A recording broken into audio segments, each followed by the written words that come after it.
प्रिय दर्शकों, आज की कहानी बहुत ही ज्ञानवर्धक और शिक्षाप्रद है। आपसे निवेदन है कि आप वीडियो में अंत तक बने रहे। प्रिय दर्शकों, आज का हमारा प्रसंग है कि संसार में सबसे बड़ा पापी कौन है। संसार में सबसे बड़ा पापी पुरुष है या स्त्री है।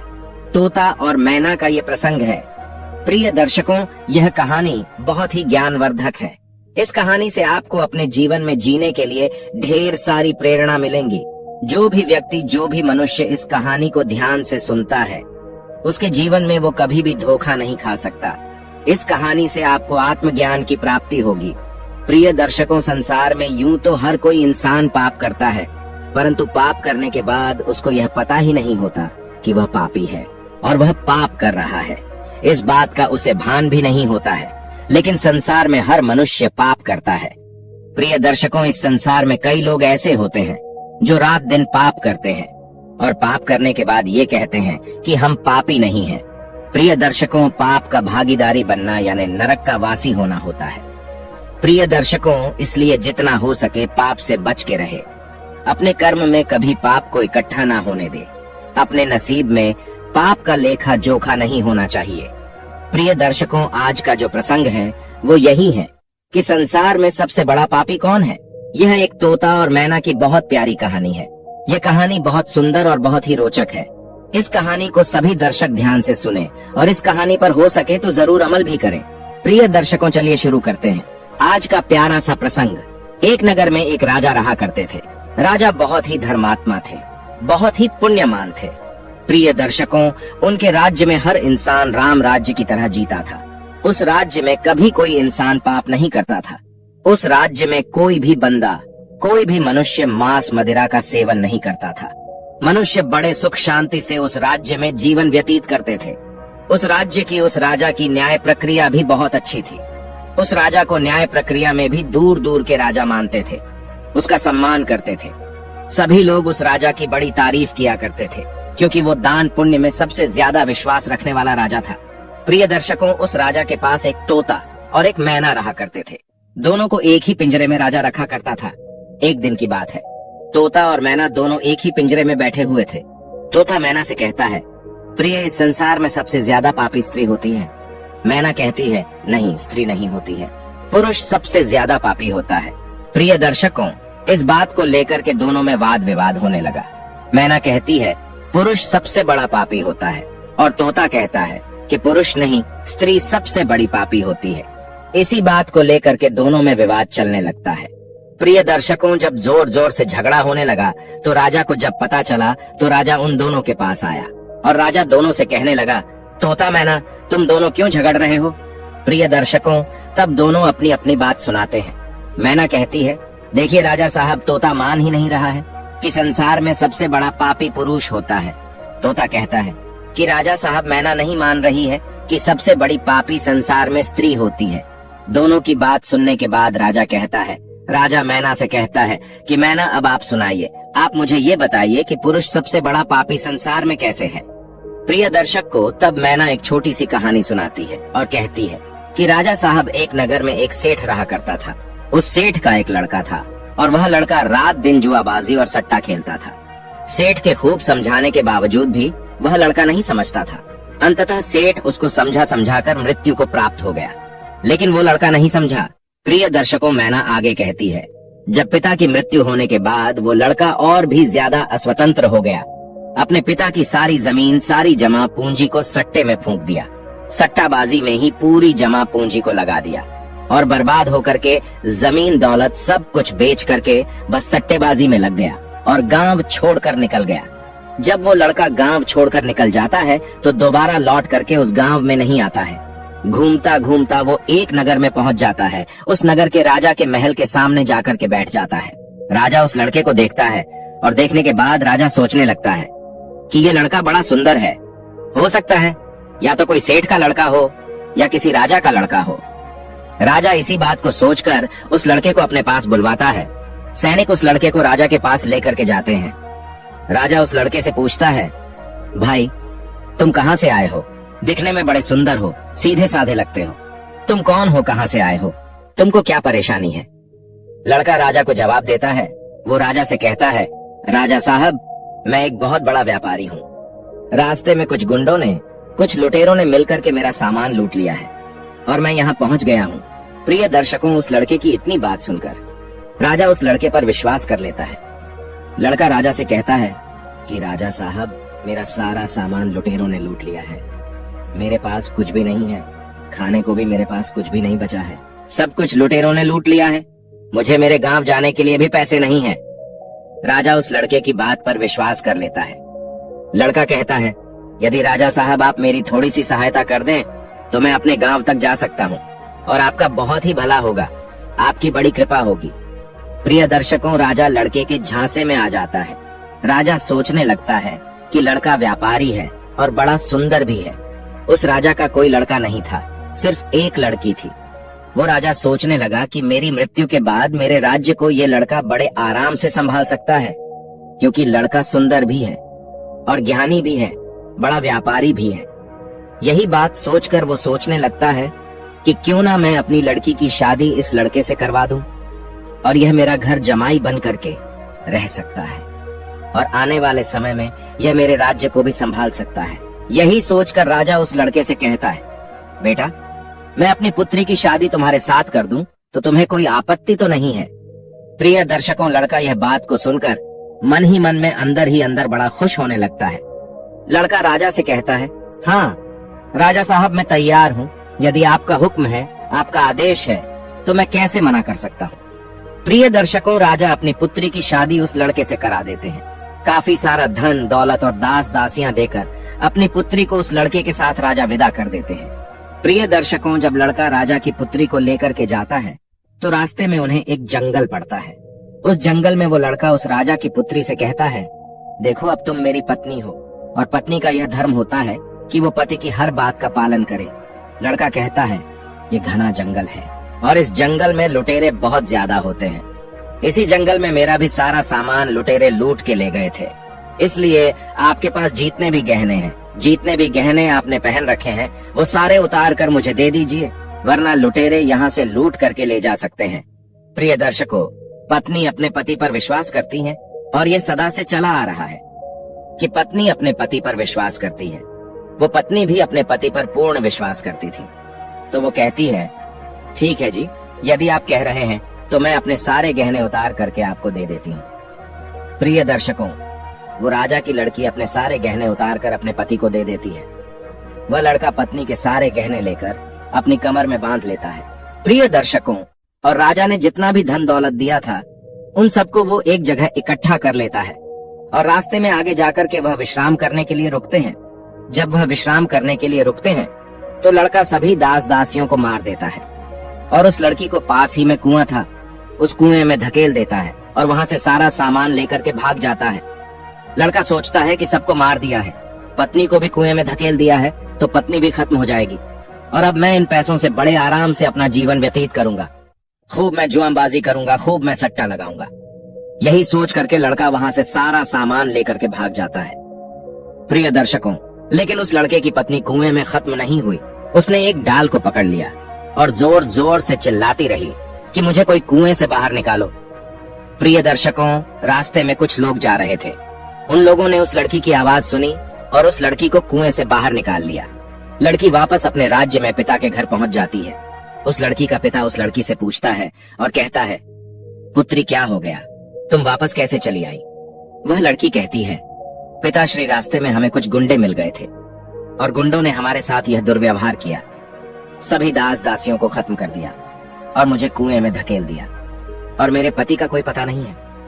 प्रिय दर्शकों, वह लड़की पतिव्रता थी, इसलिए उसने उस घटना के बारे में अपने पिता को नहीं बताया। कुछ समय के लिए वह लड़की अपने पिता के घर रहने लगी। कुछ समय निकलने के बाद वो लड़का फिर से उस राजा के द्वार पर आता है, अपने ससुर के राज्य में आता है। प्रिय दर्शकों, वह जितना भी धन लूट करके ले गया था उसने सब कुछ जुआबाजी सट्टाबाजी में उड़ा दिया था। जब एक भी पैसा उसके पास नहीं बचा तो वो लड़का फिर से अपने ससुर के पास आता है। वो सोचने लगता है कि अपने ससुर से जाकर यह कहूंगा कि ससुर जी, आप नाना बनने वाले हैं। इस बात को सुनकर ससुर जी मुझे फिर से बहुत सारा धन देंगे और इस धन से मैं फिर से अय्याशी करूंगा। यही सोचकर वह लड़का फिर से उस राजा के द्वार पर आता है, लेकिन उस लड़के को द्वार पर ही उसकी पत्नी मिल जाती है। वह लड़की अपने पति को देखकर पहले तो थोड़ा गुस्सा होती है और बाद में अपने पति को बुलाकर कहती है, देखो जी, मैंने अपने पिता को ऐसी कोई बात नहीं बताई है। मैंने अपने पिता से यह कहा है कि हमें रास्ते में कुछ लुटेरों ने लूट लिया है और दास दासियों को मार दिया है और मुझे कुएं में धकेल दिया है और मेरे पति का कुछ पता नहीं है। यही बात आपको भी मेरे पिता से कहनी है। प्रिय दर्शकों, लड़का अपनी पत्नी की इस बात को सुनकर बड़ा खुश होता है। सोचने लगता है कि मेरी पत्नी तो वास्तविकता में पतिव्रता है। प्रिय दर्शकों, लेकिन कुत्ते की पूंछ को कितने वर्ष भी आप सीधा करके रखो, लेकिन वह टेढ़ी की टेढ़ी ही निकलती है। कुत्ते की पूंछ कभी भी सीधी नहीं हो सकती। इसी तरीके से ये लड़का भी कभी सीधा नहीं हो सकता। ये लड़का फिर से राजा के पास जाता है और पत्नी ने जो बात कही है वही बात राजा से कहता है। प्रिय दर्शकों, लड़के की बात पर राजा विश्वास कर लेता है। प्रिय दर्शकों, लड़का अपनी पत्नी से फिर से कहता है कि देखिए, मैं आपको लेने के लिए आया हूँ। मुझे अपनी गलती का एहसास है। पता नहीं ऐसा क्या हुआ था मेरे साथ जो मैंने आपके साथ ऐसा व्यवहार किया, लेकिन मुझे अब मेरी गलती का एहसास हो गया है। मैं आपको लेने के लिए आया हूँ। आपको कल सुबह ही प्रातःकाल ही मैं यहाँ से लेकर जाऊंगा। आप तैयार रहिएगा। अब आप जाकर सो जाइए। प्रिय दर्शकों, सारे घर वाले सो जाते हैं। राजा सो जाता है, उसकी पत्नी सो जाती है। वह लड़का आंधी रात को उठता है और राजा की तलवार से राजा की गर्दन काट देता है, अपनी पत्नी की गर्दन काट देता है। सभी को मारने के बाद वहां से काफी सारा धन लूट करके लेकर चले जाता है। प्रिय दर्शकों, इतनी बात मैना राजा को कहती है। राजा मैना की इस बात को सुनकर सोच में पड़ जाते हैं। उसके बाद तोता एक कहानी सुनाता है। तोता भी कहता है कि राजा साहब, मेरी भी एक छोटी सी कहानी सुन लीजिए। तोता त्रिया चरित्र के बारे में राजा को कहानी सुनाता है। त्रिया चरित्र की संपूर्ण कहानी राजा के समक्ष रखता है। तोता कहता है, बहुत समय पहले की बात है। किसी राज्य में एक राजा रहा करता था। वह राजा बहुत ही धर्मात्मा राजा था। उसकी राज्य की चर्चाएं बहुत दूर दूर तक फैली हुई थी। उस राजा का एक पुत्र था जिसकी उम्र कुछ ज्यादा नहीं थी, 12 या 13 वर्ष होगी। वह राजकुमार बड़ा ही सुंदर था। राजा उसकी शादी कर देता है। जब राजा ने उसकी शादी की तो राजकुमार मात्र 14 वर्ष का था। तभी उसकी शादी कर दी। राजा भी अब बूढ़ा हो चुका था। एक दिन राजा ने सोचा कि अपने राजकुमार को अब राजा बना देते हैं, क्योंकि उस राजा ने कई शादियां की थी और पहले के राजाओं में यही नियम था कि राजा जितनी चाहे उतनी शादी कर सकता था। वह राजा अपने पुत्र को राजा बना देता है। उसकी शादी हो चुकी थी और एक नहीं, राजकुमार की 7 शादी हो चुकी थी। राजकुमार की भी 7 रानियां आई हुई थी। वह राजकुमार जो कि राजा बना था, अपना पढ़ाई लिखाई फिर भी कर रहा था। वह रोज विद्यालय पढ़ने के लिए जाया करता था। एक दिन की बात है, जब वह राजकुमार पढ़ने के लिए विद्यालय जा रहा था तो रास्ते में उसे एक पनिहारीन मिली। वह पनिहारीन भी बहुत सुंदर थी। उस पनिहारीन ने राजकुमार से पूछा कि हे राजा, आप रोज कहाँ जाते हैं? वह राजकुमार कहता है कि मैं रोज पढ़ने के लिए, विद्या ग्रहण करने के लिए अपने गुरु के पास जाता हूँ। पनिहारीन कहती है, ये तो अच्छी बात है, लेकिन ये बताइए, आपने त्रिया चरित्र पढ़ा है? राजकुमार कहता है कि नहीं। पनिहारीन कहती है कि आप त्रिया चरित्र अवश्य पढ़ो। राजकुमार कहता है कि ये त्रिया चरित्र क्या होता है? पनिहारीन ने कहा कि आप ये बात अपने गुरु से जाकर पूछना और त्रिया चरित्र अवश्य पढ़ना। राजकुमार कहता है कि मैं आज ही जाऊंगा और अपने गुरु से जाकर पूछूंगा कि आपने मुझे त्रिया चरित्र क्यों नहीं पढ़ाई। इतना बात कहने के बाद वह राजकुमार वहां से चल देता है। वह पनिहारीन की बात सुनकर राजकुमार गुस्से में था। उसकी आंखें लाल थीं। वह अपने गुरु को जाकर प्रणाम करता है।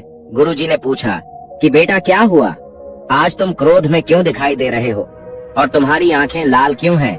क्या बात है, मुझे बताओ। राजकुमार ने क्रोध में जवाब दिया कि गुरुदेव, आपने मुझे त्रिया चरित्र क्यों नहीं पढ़ाई? ये बात आपने क्यों छुपाई? त्रिया चरित्र के बारे में मुझे बताया क्यों नहीं? गुरु कहते हैं कि बेटा, तुम त्रिया चरित्र नहीं पढ़ पाओगे, क्योंकि त्रिया चरित्र पढ़ना खतरे से खाली नहीं होता है, और जब तुम त्रिया चरित्र पढ़ोगे तो उसमें तुम्हारी जान भी जा सकती है। राजकुमार कहता है कि गुरुदेव, इसकी चिंता आप ना करें, अपनी रक्षा हम स्वयं कर लेंगे, आप केवल मुझे त्रिया चरित्र पढ़ाइए। गुरु कहते हैं कि ठीक है। गुरु उसे त्रिया चरित्र पढ़ाने लगते हैं। त्रिया चरित्र पढ़ते पढ़ते राजकुमार के 1 साल हो गए, और जब 1 वर्ष हो गया तो गुरु ने कहा कि बेटा, अब तुम्हारी पढ़ाई पूरी हो चुकी है, अब तुम घर जा सकते हो और आराम से अपने राज्य को चला सकते हो। अब तुम्हें यहाँ आने की कोई आवश्यकता नहीं है। राजकुमार कहता है, ठीक है गुरुदेव। राजकुमार जैसे ही जाने को होता है, गुरुदेव उसे रोक लेते हैं और कहते हैं, बेटा, मैं तुम्हें एक ऐसा गुटखा देता हूँ। ये गुटखा जब तुम अपने कानों में लगाओगे तो कोई भी तुम्हें पहचान नहीं पाएगा और तुम उसे पहचान लोगे। राजकुमार वह गुटखा अपने हाथों में ले लेता है और गुरु ने कहा, इस गुटखा को ले जाओ और रात के 12 बजे आज ही के रात में अपने महल से निकल करके जंगल की तरफ जाना और पूर्व दिशा की ओर जाना। और जब तुम पूर्व दिशा की ओर जाओ तो यह गुटखा अपने कान में लगा लेना और वहीं पर खड़ा हो जाना। वह राजकुमार कहता है कि ठीक है गुरुदेव, मैं ऐसा ही करूंगा। वह गुटखा लेकर राजकुमार अपने महल आ जाता है। जब रात के 12 बज जाते हैं तो उस राजकुमार की 7 पत्नियां सो जाती हैं। आधी रात के समय वह राजकुमार अपने हाथों में गुटखा लेकर महल से जंगल की तरफ चल देता है। वह राजा जंगल में पूर्व दिशा की ओर जाता है और वहां जाकर अपने कानों में गुटखा लगा लेता है और वहीं पर खड़ा हो जाता है। तो उसने क्या देखा? उसने देखा कि वहीं पनिहारीन जो मुझे रास्ते में मिली थी, जिसने मुझे कहा था कि त्रिया चरित्र की पढ़ाई पढ़ो, कि वही पनिहारीन एक थाली में खाना लेकर आधी रात्रि को जा रही है। वहाँ थोड़ी ही दूरी पर एक संत अपनी कुटिया में रहते थे। वह पनिहारीन संत के पास खाना लेकर जा रही थी। राजा ने देखा कि ये तो वही पनिहारीन है जिसने मुझसे कहा था कि त्रिया चरित्र की पढ़ाई पढ़ो। लेकिन पनिहारीन उस राजा को नहीं पहचान पाई, क्योंकि राजा के कानों में गुटखा लगा हुआ था। गुटखा लगने की वजह से राजा किसी को भी पहचान सकता था।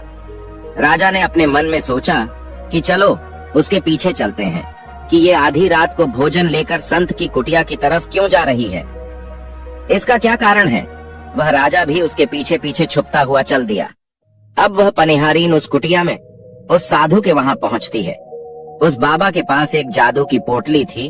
वह बाबा जादूगर था। राजा पीछे पीछे गया और वह छुप करके देख रहा था कि वह पनिहारीन और ओ बाबा क्या करेंगे। साधु ने उस पनिहारीन से कहा कि अरे पनिहारीन, पहले तो मुझे ये बता कि आज आ जाने में इतनी देर कैसे लग गई। हाथ जोड़कर वह पनिहारीन कहने लगी कि महात्मा जी, मेरा गहना हो चुका है और हमारे पति हमें ले जाने के लिए आए हैं। हमें लेकर कल चले जाएंगे, इसीलिए हमें उन्हें सुलाने में थोड़ी देर लग गई और यहाँ आने में भी देर हो गई। जब ये बात साधु ने सुना कि इसका विवाह हो चुका है और इसका पति इसे लेने आया है, तो वह साधु कहता है कि हे पनिहारीन, इसका मतलब है कि तुम अपने पति के साथ जाना चाहती हो, तो हमारे पास क्यों आई? चली जा यहाँ से। पनिहारीन कहती है कि मैं आपके बिना नहीं रह सकती हूँ, मैं आपके बिना नहीं जी सकती हूँ।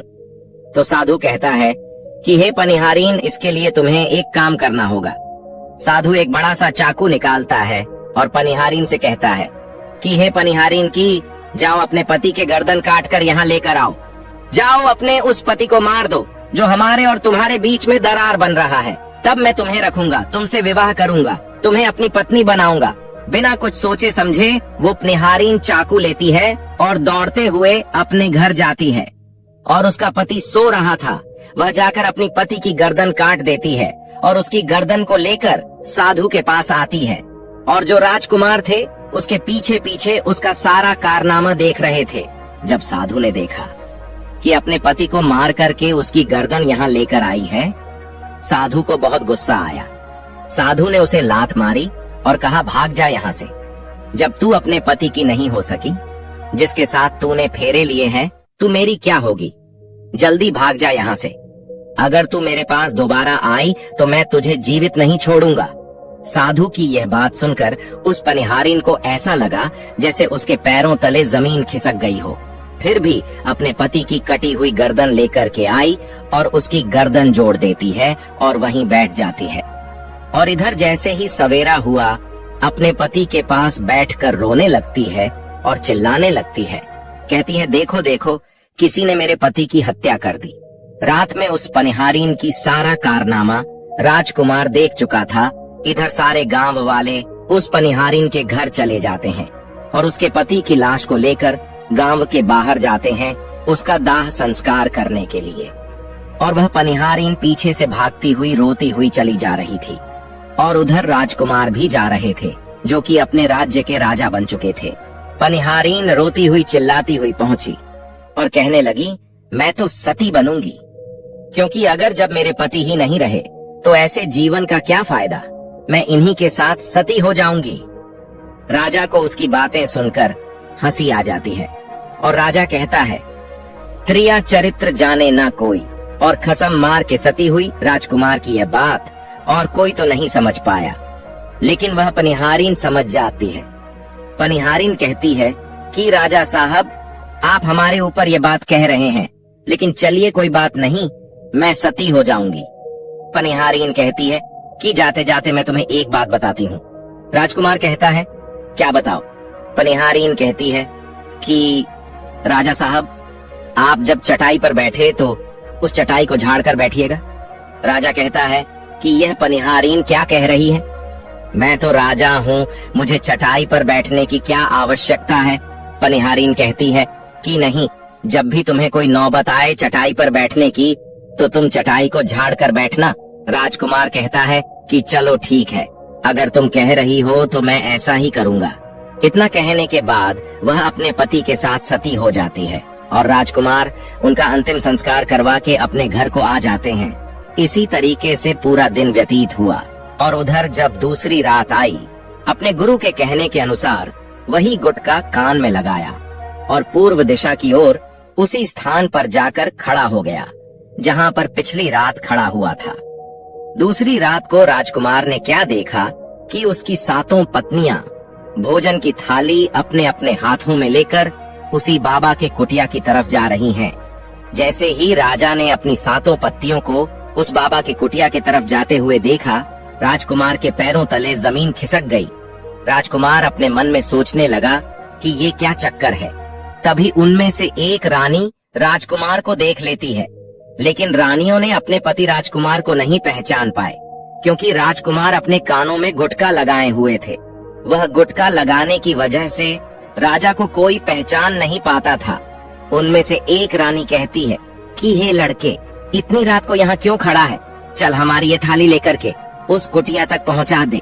बिना कुछ सोचे समझे राजकुमार ने वह थाली अपने हाथों में ले ली और अपने रानियों के साथ कुटिया तक जाने लगा। जब 7 रानियां राजकुमार के साथ उस बाबा की कुटिया में पहुंचती है, राजकुमार कुछ भी नहीं बोल रहा था, क्योंकि राजकुमार देखना चाहता था कि हमारे में और हमारे महल में ऐसी क्या कमी है जो हमारी 7 रानियां इस बाबा के पास आती हैं, और इस साधु के पास ऐसा क्या है जो हमारी 7 रानियां भी यहाँ आ रही हैं। वह राजकुमार छुप करके सब जानना चाहता था। इधर जब वो 7 रानियां राजकुमार को लेकर साधु के पास पहुंची तो महात्मा राजकुमार को देखकर कहता है कि ये कौन है। तो 7 रानियां कहती हैं कि महात्मा जी, यह बालक हमें रास्ते में मिला, इसने हमारी सहायता की तो हम इसे अपने साथ लेकर आए। रानी कहती है, एक काम करते हैं, इसे आज रात यही रहने देते हैं, कल सुबह होते ही यह चला जाएगा। वह साधु उनकी बातों को मान लेता है।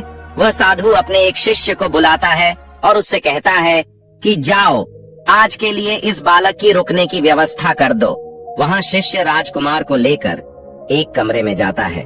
उस कमरे में एक चटाई बिछी हुई थी। शिष्य कहता है कि देख भाई, आज तुझे इस चटाई पर सोना पड़ेगा। वह शिष्य राजकुमार को इतना कहकर वहाँ से चला जाता है। राजकुमार उस कमरे में अकेले पड़ जाता है। राजकुमार अपने मन में सोचता है कि आज तो नौबत आ ही गई चटाई पर सोने की। फिर राजा कहता है, चलिए कोई बात नहीं, आज की रात हम चटाई पर ही गुजार लेंगे। राजकुमार जैसे ही चटाई पर बैठने ही वाला था कि उसे पनिहारीन की बात याद आ गई। वह सोचने लगा कि पनिहारीन ने मुझसे कहा था कि जब भी तुम्हें चटाई पर बैठने की नौबत आए तुम चटाई को अवश्य झाड़ लेना। चलो आज पहले झाड़ ही लेते हैं, हो सकता है इसका कोई राज हो। जैसे ही राजा ने चटाई उठाई तो उसने क्या देखा, उसने देखा कि एक बहुत बड़ा भयानक कुआं है। राजा ने जब उस कुएं को देखा तो राजा के होश उड़ गए। राजा उस कुएं के अंदर झांक के देखा है। राजा को अंदर बहुत सारे कैदी दिखाई देते हैं जिन्हें उस साधु ने अंदर कैद करके रखा था। उन कैदियों में से एक आदमी ने राजकुमार को पहचान लिया। वह आदमी राजकुमार से कहता है कि राजकुमार, आप यहाँ कैसे आ गए? राजकुमार कहता है कि धीरे बोलो, नहीं तो सब पोल पट्टी खुल जाएगी। तब सभी कैदियों ने कहा कि राजा साहब, आप यहाँ से भाग जाइए, हम तो यहाँ से निकल नहीं पाए, लेकिन आप यहाँ से भाग जाइए, नहीं तो आपका भी यही हाल हो जाएगा जो कि हमारा हुआ है। आप भी यहाँ फंस जाएंगे, आपको भी पकड़कर ये साधु इसी में डाल देगा। आप जितना जल्दी हो सके यहाँ से भाग जाइए। राजा जब उस कमरे के अंदर गया था तो अपने कान में से गुटखा निकाल लिया था, और जब राजा वहाँ से भागा तो अपने कान में गुटखा लगाना भूल ही गया। राजा को भागते हुए उन रानियों ने और साधु ने देख लिया था। रानियों ने जब राजा को भागते हुए देखा तो रानियां कहती हैं, ये तो हमारे पति हैं। रानियां उस महात्मा से कहती हैं कि महात्मा जी, अब तो हमारी सारी पोल पट्टी खुल जाएगी। ये तो हमारे पति हैं और वह भागे जा रहे हैं। उन्होंने हमें यहाँ देख लिया है, अब हमारा क्या होगा?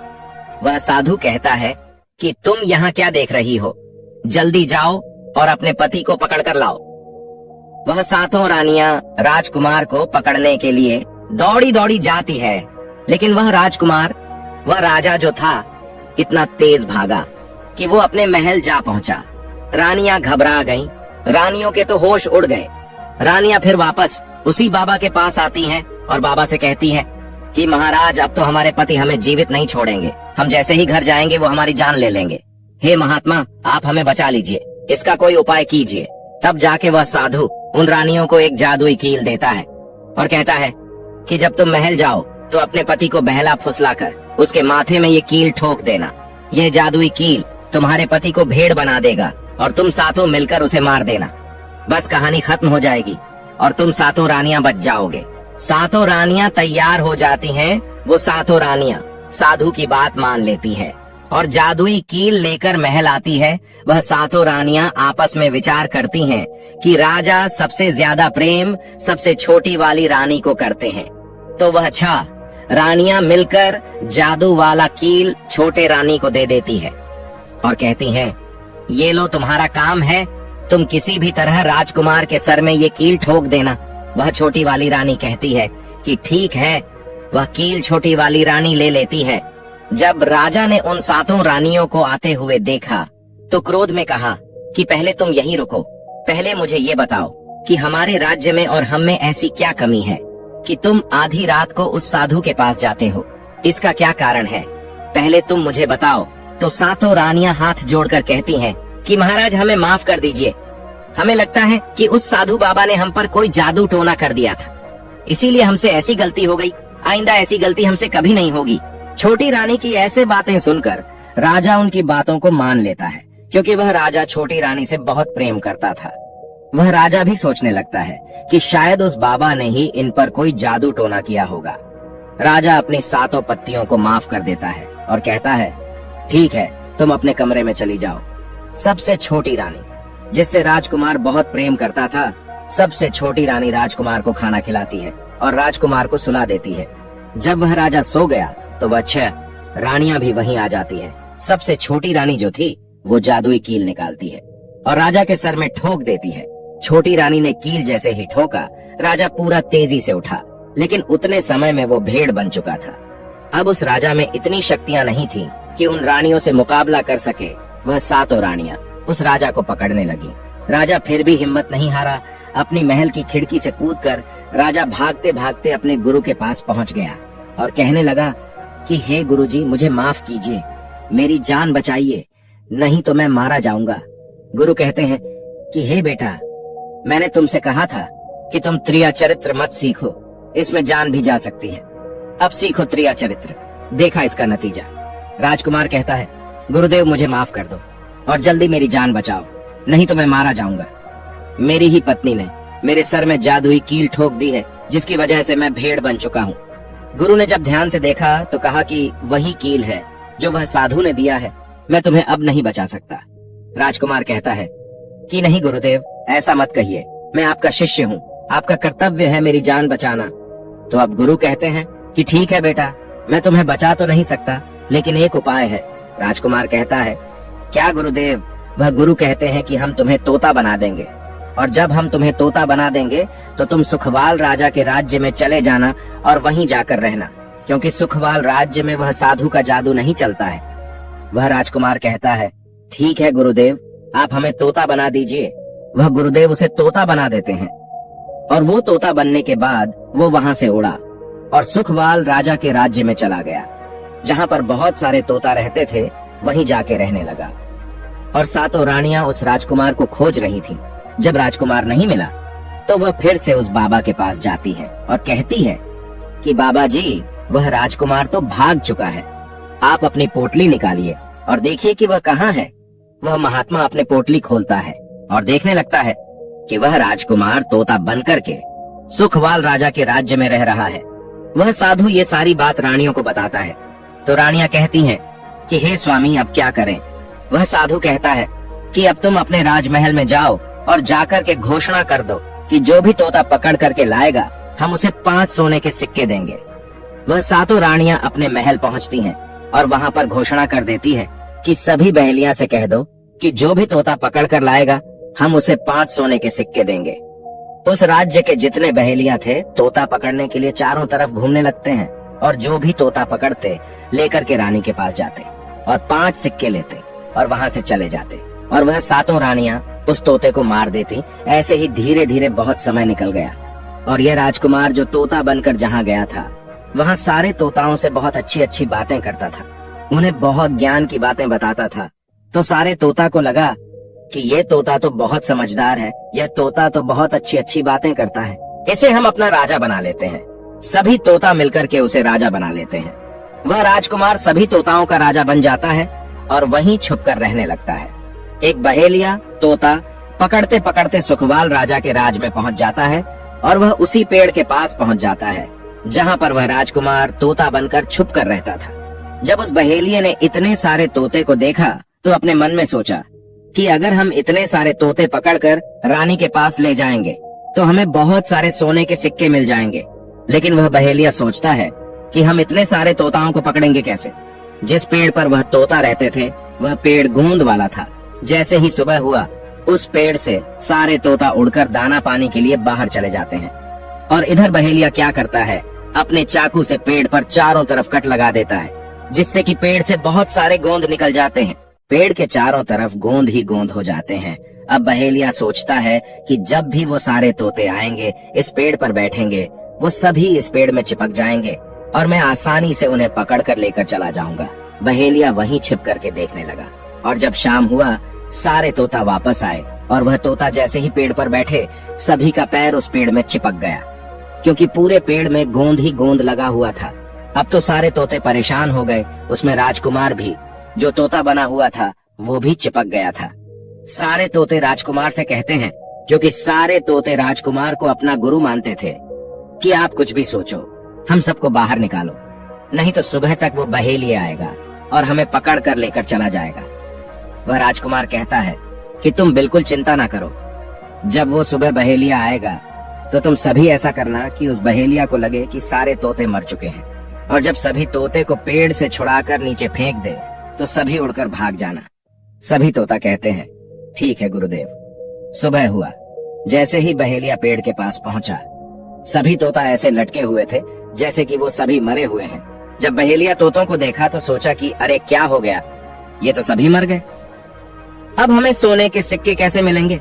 फिर बहेलिया ने सोचा कि चलो अब इन्हें छुड़ा ही देते हैं, इतना तो उपकार इन पर कर ही सकते हैं।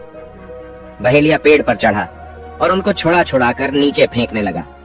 बहेलिया ने सभी तोते को छुड़ाकर नीचे फेंक दिया, लेकिन जो राजकुमार था, जो तोता बना हुआ था, वह वहीं पर रह गया और नीचे जितने भी तोते थे वह सभी उड़कर भाग गए। बहेलिया ने सोचा अरे ये क्या हुआ, इस पर तो सिर्फ एक ही तोता है जो कि मरा लटका हुआ है, और जितने तोते को मैंने छुड़ाकर नीचे फेंका वह सभी उड़कर भाग गए। बहेलिया ने सोचा इसका मतलब ये सारे तोताओं ने मिलकर मेरे साथ धोखा किया है। अब वह राजकुमार जो था, जो तोता बना हुआ था, वही सिर्फ पेड़ पर लटका हुआ था। वह बहेलिया कहता है कि ये सब तुम्हारी चाल है, चलो अब मैं तुम्हें लेकर जाऊंगा और रानी के हाथ बेच दूंगा और मुझे 5 सोने के सिक्के मिल जाएंगे। और इधर वह बहेलिया उस तोता को बेचने के लिए रानी के पास जाने लगता है। रास्ते में वह तोता कहता है, जो कि राजकुमार था, वह बहेलिया से कहता है कि तुम मुझे कहाँ ले जा रहे हो।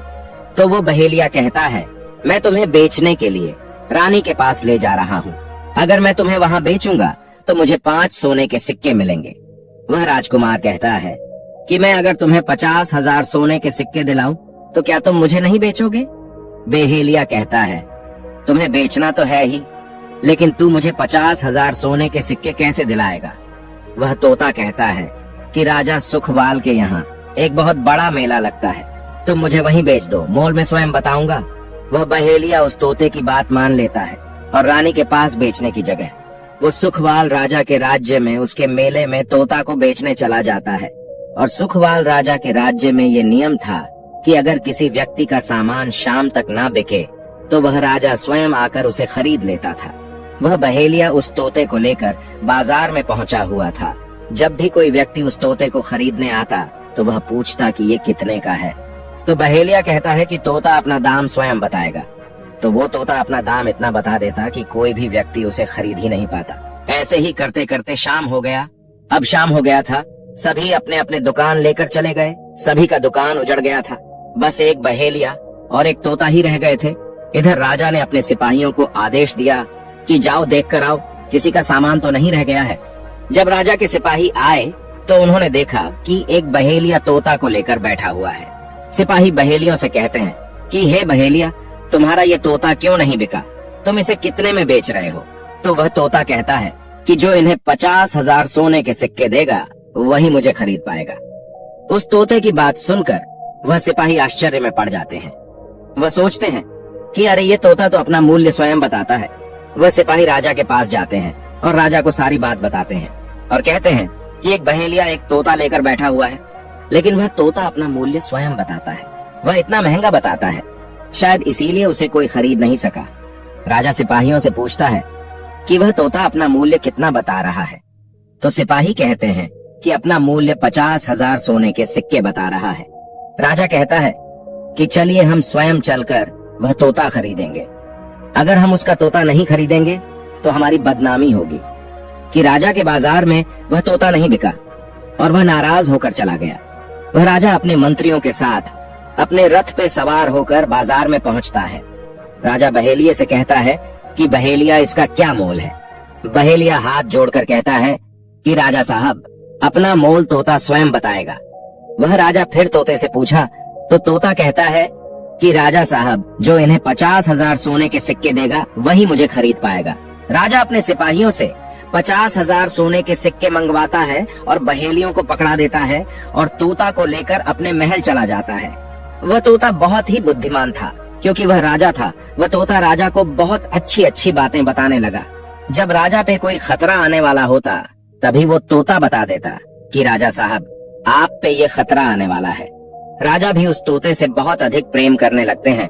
जब यह बात रानियों को पता चली कि राजा एक ऐसा तोता लेकर आए हैं जो कि तोता बोलता है और बहुत अच्छी अच्छी बातें बताता है, तो रानियां राजा से कहती हैं कि उस तोता को मेरे पास भिजवा दीजिए।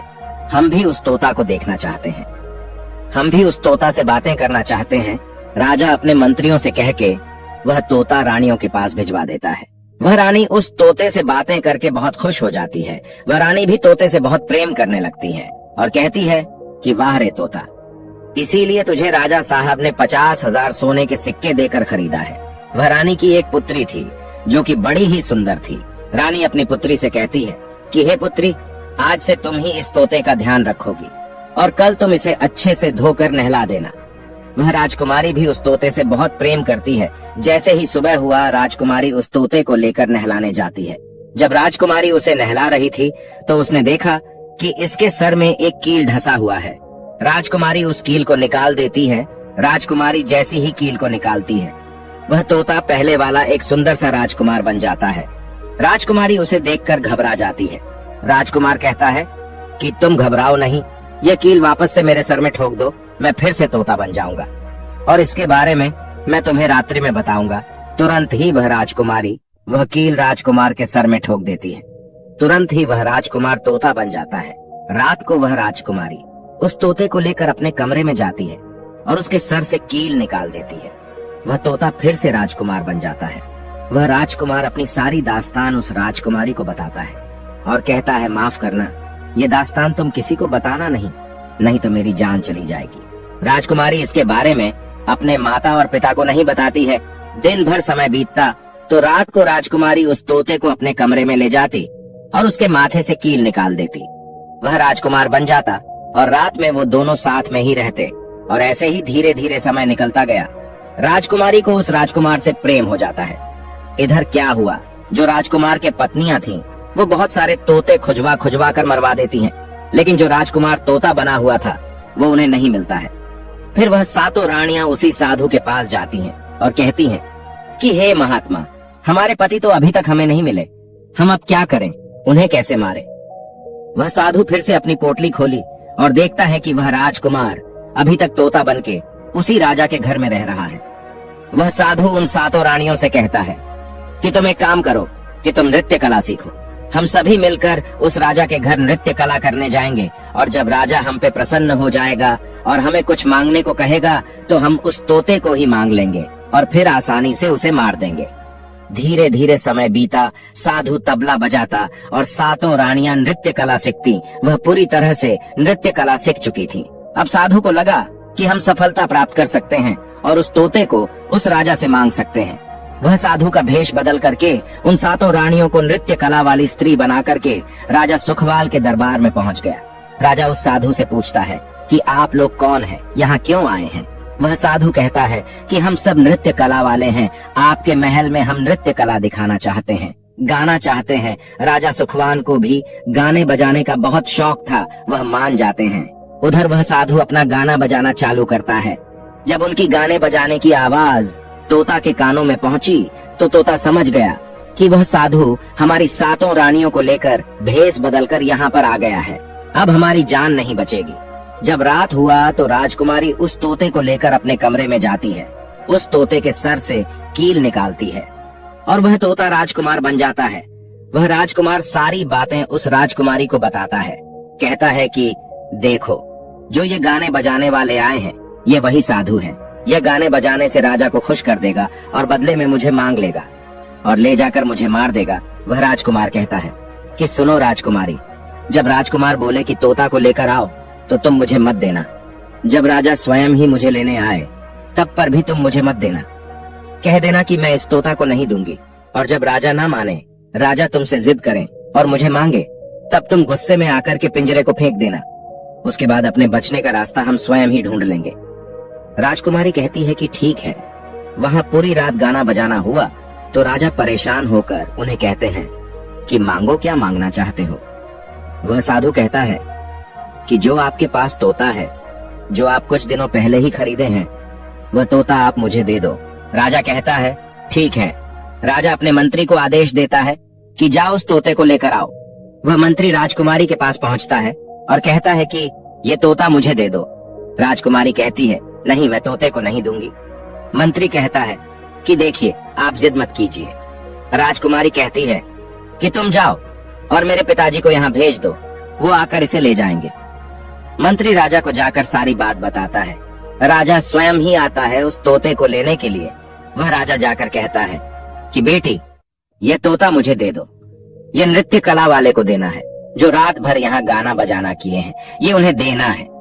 तो राजकुमारी कहती है कि पिताजी, ये तोता मैं नहीं दूंगी।